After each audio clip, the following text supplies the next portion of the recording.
നവരാത്രി മാഹാത്മ്യം. ദേവി ആദിപരാശക്തിയുടെ അവതാരമാണ് ദുർഗ. ദേവി പ്രധാനമായും സരസ്വതി, ലക്ഷ്മി, കാളി എന്നീ 3 രൂപങ്ങളിലാണ് അറിയപ്പെടുന്നത്. എങ്കിലും 9 ഭാവങ്ങളാണ് ആകെയുള്ളത്.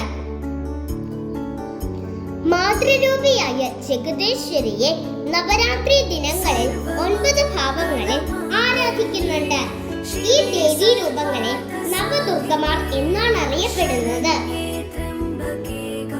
പ്രഥമം ശൈലപുത്രേതി, ദ്വിതീയം ബ്രഹ്മചാരിണി, തൃതീയം ചന്ദ്രഖണ്ഡേതി, കൂഷ്മാണ്ഡേതി ചതുർത്ഥകം, പഞ്ചമം സ്കന്ദമാദേതി, ഷഷ്ടം കാത്യായനീതി ച, സപ്തമം കാളരാത്രീതി, മഹാഗൗരീതി ച അഷ്ടമം, നവമം സിദ്ധിദാത്രീതി, പ്രോക്ത നവദുർഗ പ്രകീർത്തിത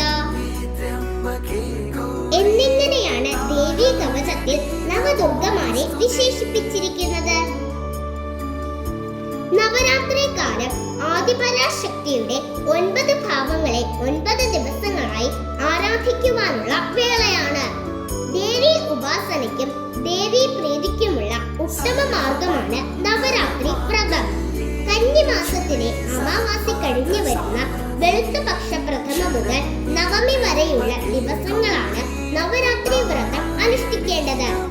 ഈ വർഷത്തെ നവരാത്രി വ്രതം സെപ്റ്റംബർ 22-ന് ആരംഭിച്ച് ഒക്ടോബർ 2-ന് അവസാനിക്കുന്നു. സർവകാര്യസിദ്ധിക്കും ഒപ്പം വിദ്യാവിജയത്തിനുമാണ് നവരാത്രി വ്രതം അനുഷ്ഠിക്കുന്നത്. മത്സ്യമാംസാദികൾ വർജിച്ചുകൊണ്ട് വ്രതമെടുക്കുന്നത് ഉത്തമം.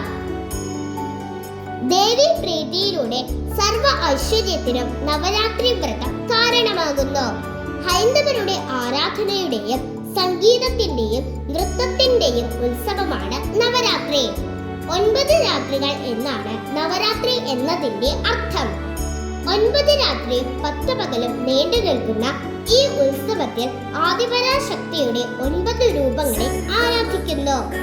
നവരാത്രിയുടെ ആദ്യ 3 ദിവസം ഭഗവതിയെ പാർവതിയായും, അടുത്ത 3 ദിവസം ലക്ഷ്മിയായും, അവസാന 3 ദിവസം സരസ്വതിയായും ആരാധിക്കുന്നു. എല്ലാവർക്കും ആദിപരാശക്തിയുടെ അനുഗ്രഹം ഉണ്ടാകട്ടെ. ഒപ്പം നവരാത്രി ആശംസകൾ